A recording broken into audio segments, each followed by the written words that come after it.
नगर निगम को पैसे कहाँ से आने हैं या कितने पैसे आ रहे हैं मुझे सब जानकारी है।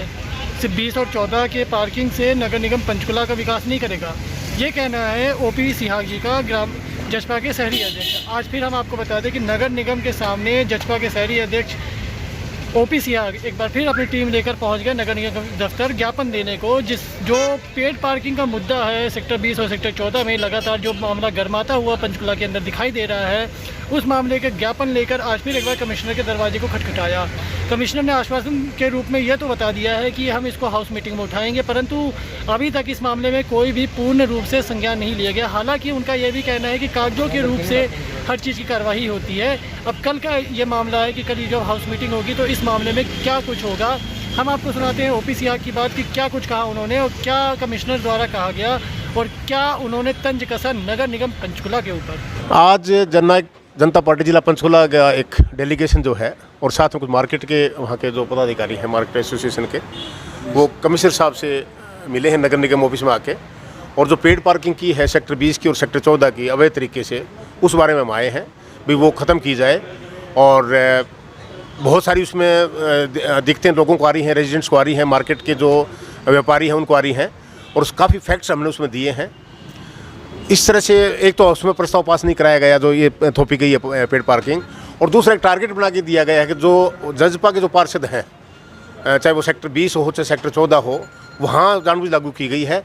और जबकि दोनों जो मार्केट है नई बनी हुई है, और सेक्टर 20 तो बहुत लेट हमारे नगर निगम आया है, और सेक्टर 14 जो मार्केट है वो अभी 2 साल 3 साल पहले ही बनी है। जजपा के शहरी अध्यक्ष होने के नाते क्या लगता है आपको कि आपने मामला देर में संज्ञान में नहीं लाया? नहीं, हम बात कर रहे हैं सेक्टर 20 की और सेक्टर 14 की, दोनों की बात कर रहे हैं अभी। वो भी उसके लिए भी काफ़ी लोग पहले विरोध करते रहे हैं, और जब तक कोई डेवलपमेंट पूरी नहीं होती शहर में या किसी मार्केट में, हर तरह की फैसिलिटी पूरी नहीं, तब तक इस तरह की चीज़ें नहीं करनी चाहिए। बहुत देर में नहीं, देर कहाँ है, अभी तो पता ही चला, हमें पता चलते हम शुरू हो गए हैं सारा अपने इसके अगेंस्ट।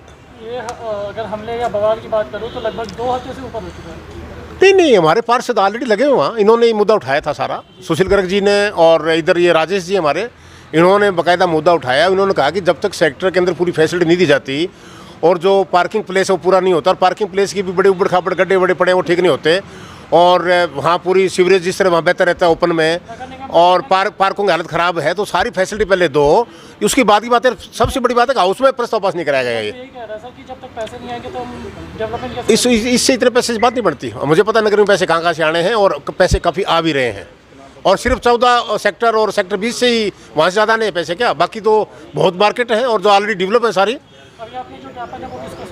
अभी हमने कमिश्नर साहब को सौंपा है, जो कि उन्होंने कहा है कि कल की जो बैठक हो रही है उसमें इस मुद्दे को डिस्कस करने के लिए रखेंगे, और जो जायज़ चीज़ है वही करेंगे। ज्ञापन की बात करें तो लगातार ज्ञापन भी दिया जा रहा है, चाहे पार्षद सुशील गर्ग या राजेश जी की बात करूँ, चाहे आदमपुर के प्रधानों की बात करूँ, लगातार 2 हफ्ते 2.5 हफ्ते से यही चीज़। ऐसा होता है कि एक प्रोसीजर होता है, पहले अपनी बात रखी जाती है, कोई संस्था ऐसा नहीं है कि कोई अराजकता माहौल बनाए, पहले ज्ञापन दे के बता के उसके बाद में बाकी चीज़ बाद में होती हैं। अगर फिर भी ये इसको संज्ञान नहीं लेंगे तो बाकायदा मार्केट वेलफेयर एसोसिएशन और वहाँ के जो सेक्टर निवासी हैं वो इसमें विचार करेंगे। जजपा उनका सहयोग कर रही है, वो जैसा निर्णय लेंगे जजपा उनके साथ खड़ी होगी।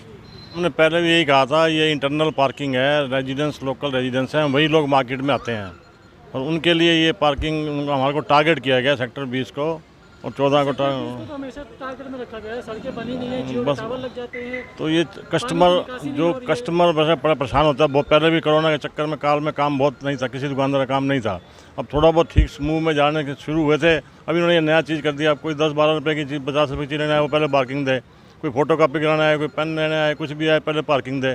तो बड़े कस्टमर को बहुत दिक्कत हो रही है, बड़ी परेशानी हो रही है इसमें। कस्टमर भी आके आपसे कोई शिकायत करते हैं? बिल्कुल करते हैं, ये सब कस्टमर करते हैं, जितने भी लोग आते हैं मार्केट में सब कहते हैं ये गलत काम हो रहा है, जो भी हो रहा है इसको ठीक कराओ। क्या नाम है सर? मेरा नाम JP जैन है, मैं मार्केट में हूँ, शॉप है हमारी वहाँ पर। हाँ, तो आज आप भी यहाँ पर पधारे हैं, तो क्या लगता है कि आश्वासन पूरा होगा? देखिए ऐसा है, उम्मीदों पर दुनिया कायम है, और जब हम यहाँ पर ज्ञापन दिया है तो कमिश्नर साहब ने हमारी बात को ध्यान से सुना भी है। तो 3 हफ्ते से खेल चल रहा है। बिल्कुल खेल चल रहा है, और ये कई बार इसमें पॉलिटिक्स भी आ जाती है, लेकिन हम किसी पॉलिटिक्स के हक में नहीं हैं। हम जो आम आदमी की परेशानी है उसको, खुशी कि आपके वार्ड पार्षद ने शोर मचाना चालू कर दिया? नहीं, वो तो नेचुरली देखिए, जब एक रिप्रेजेंटेटिव जनता का है और जो इस बात को लेकर आगे बढ़ रहा है तो जनता का भी फर्ज बनता है उसके साथ खड़े हों। और ये आम आदमी के लिए, जहाँ दुकानदारों की अगर मैं बात करूँ तो वहाँ पर बहुत से ऐसे छोटे छोटे दुकानदार हैं जो मतलब रोजी रोटी उनकी मुश्किल से चल रही है।